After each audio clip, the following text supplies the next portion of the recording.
I'm Kim Edwards. This is my sign. This is my protest camp for the Manitoba children.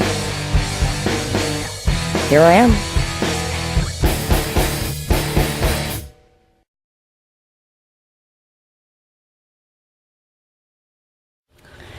Hi there. Today is day 57. I just want to touch on one thing today, and that's the exploitation of Phoenix's name and her face. I'd like to address everybody on this. First and foremost, CFS, Child and Family Services. I don't understand if they claim that she wasn't in care, how they can so blatantly put her face to being the tragic child of CFS. There are many tragic children. 279 children have lost their lives since 2008. Are they not all tragic? Why is Phoenix Sinclair that poster child for every tragic child? Her father doesn't want that image for his daughter. Her father wants an image of hope, of change. That's what he wants. Organizations that, or not organizations, but activist groups who use her name, use her image, I don't understand where that comes from. It may come from a good place in your heart, but where's the respect in it when you haven't even talked to her family? Where's the respect when someone who does this blatantly lies and says, oh, I talked to the family? Well, no, you didn't, because if you haven't talked to Steve Sinclair, you haven't talked to the family. Unless you talked to Samantha Kematch, who was in prison, you haven't talked to her family. Unless you talked to me, who raised her, you haven't talked to her family.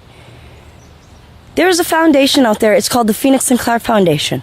We help families. That is what we do. And for every time you use her name in a way in which we do not agree, it puts a tarnish on our foundation. It puts a tarnish on her name. This is not something that anybody should be doing to any grieving family, especially a child who has suffered as much as Phoenix has in the last portion of her life. She wasn't a tragic child, and she didn't live a tragic life. She lived a very good life, and then her mom took her and she had a tragic ending. But the media doesn't want to print the truth about Phoenix's life, even though they all know it. They all had at 2006, 2008, 2009, 2011. Oh, just wait until the inquiry, and then you'll have your say. Well, they never gave us our say at all. They exploited us more, but we never got our say on what kind of legacy we want left for Phoenix. They know about the Phoenix Sinclair Foundation. They know about the provincial review that the Phoenix Sinclair Foundation sparked. They know about all of it. And they do nothing to promote the truth. It's time that people realize that legal action can be taken in using Phoenix's name. Because if you would research, her name is copyright. Her face is the face of the foundation. Enough with the exploitation of our daughter. If you want to do that with other children, you really shouldn't, but do it with other children, not our child. Because Phoenix will not go down. Her legacy will not be one of shame and indignity of Carl McKay and Samantha Kematch and the family that hid it, or the media, or CFS.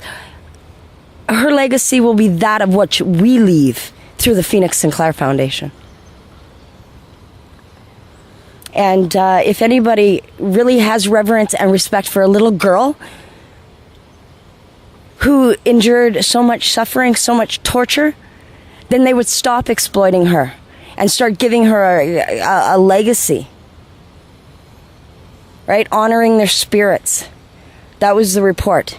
No spirits have been honored, not hers, not the spirits of all the children who have died. The dead, tragic babies, right? That's what everybody calls them.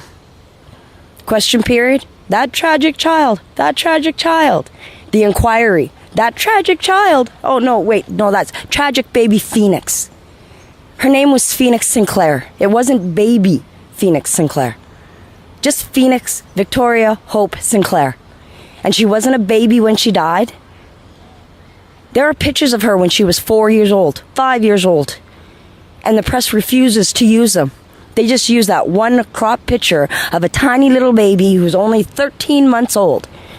That is not Phoenix. That was Phoenix when she was 13 months old and happy. That is not who she was the day she died. That is not how old she was the day she died.